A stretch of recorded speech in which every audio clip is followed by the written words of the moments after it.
Everyone to remain positive and united. We are parents, educators, administrators, and students, all here in cars. all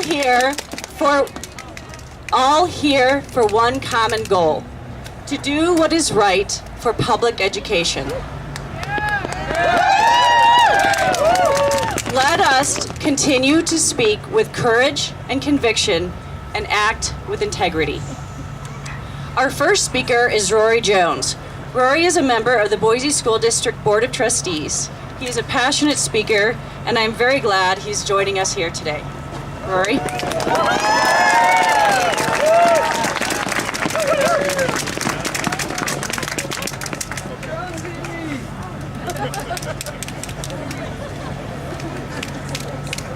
Can you hear me now?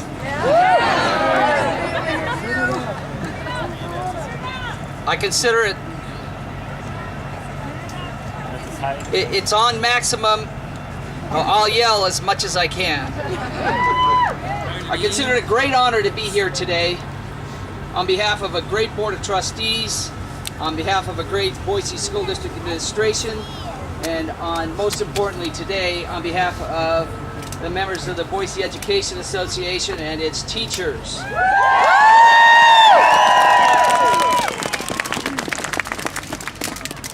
I was at Friday at the City Club function at which Superintendent Luna advanced his 21st century classroom agenda.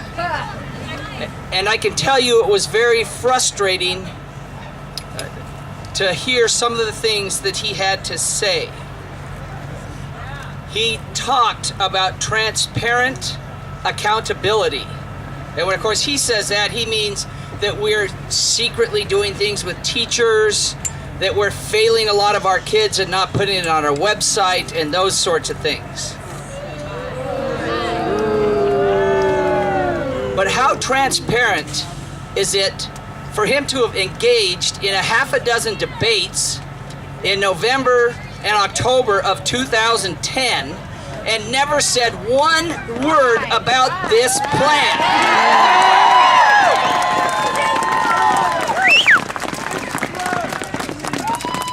If he was so proud of it, why didn't he run on it? You may remember those debates.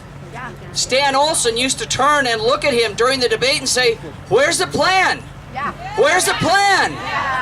He'd say, "There is no plan." Well, what Superintendent Luna said at the time was, "Our schools are doing great. I've been in office 4 years. Our test scores are up.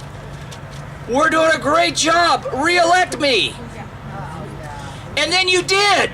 And what does he say now? "Thanks for the votes. I didn't mean any of that. I'm going to dismantle the system." That is not transparent accountability. That's the third plank on his 21st century classroom plan. Transparent accountability. There's nothing transparent about that at all. He claims to have involved all the stakeholders.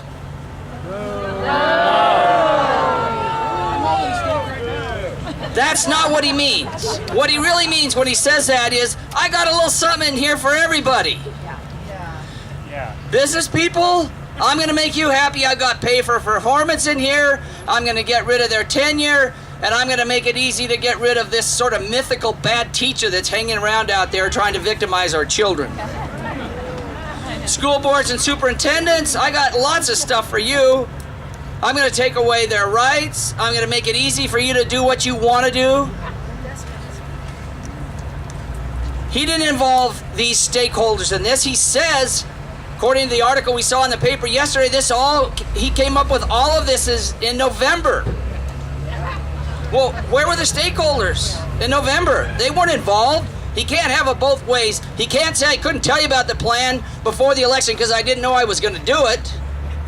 And then on the other hand say, I involved all the stakeholders. Everybody supports this. There we go.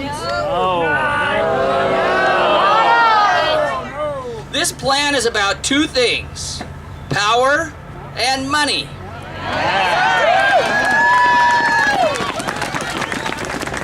And if you studied democracy and how it works at all in school, you'll know that the best democracy comes with a clash of ideas. We do not get a clash of ideas across the street because 85 people over there are from one party and only 20 from the other.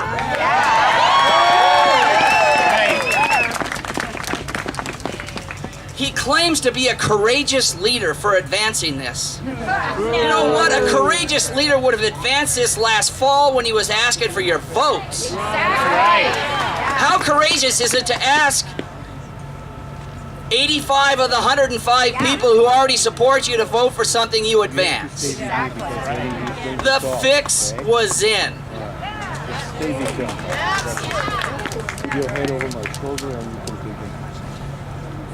And I ask, how much more lopsided does it have to get before there's no viable voice at all? That's why we get some of the nutty things we get from across the street. It's also about money. And it's taking money from local school districts that are doing a good job with their students and passing it around to other school districts who are not. It's to fund his priorities. Take money from local school districts and give it to the State Department of Education. I have some people passing out his proposed budgets for the next 5 years, and the budget for his department grows exponentially, while our budgets at local levels all shrink. He's deciding how we should spend our money here in Boise. AJ Belukov, our board president, told me something on Friday that made sense. He says it's like your employer takes you aside, cuts your pay, and tells you how you're going to spend the rest of your money. None of us are asking for that. He told us on Friday that we all knew this day was coming. And after reading the paper yesterday, I know what he means by we and all. His friends in the for-profit education business knew it was coming. They knew it was coming.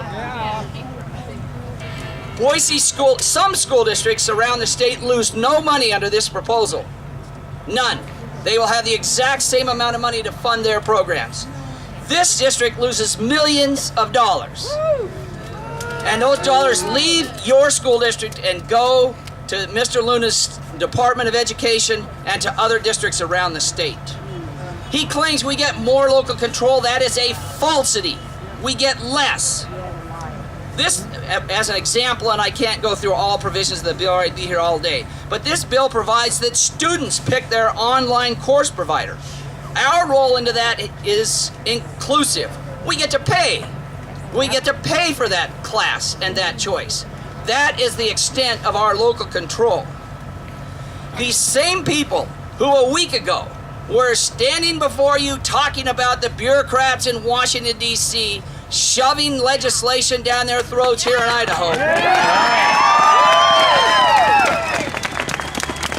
want to build their own political empires across the street and mandate to local school districts how we can best run our schools. If nullification is good for the goose, it ought to be good for the gander. He claims that this proposal is pro-teacher. He's raising the initial starting salary for teachers by $455 a year. After taxes, that's about $300. Or $30 a month, not quite. Wow, 10 tanks of gas! And then he says, we're going to restore steps and lanes and funding, knowing full well that that's the first thing that every school district in the state would do once it had sufficient money. It's just that now he gets a credit for it.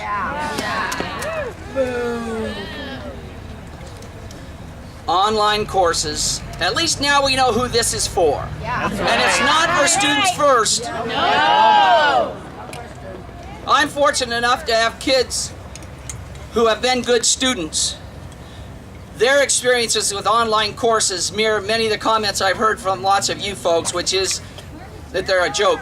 My motivated son did his online course in 2 days and got an easy A. That's right. My less motivated son saved everything for the last. Nevertheless, he didn't have one interaction during that course with a human of any kind. Larger class sizes? Nobody thinks there's educational efficacy to larger class sizes. Why are bureaucrats always telling teachers how they would be better off? Come spend the day in the classroom. And what about the damage to the profession? What about the damage to the everyday attitude of a teacher's ability to go into a classroom and look at 36 instead of 32 kids? What about the teacher's ability to deal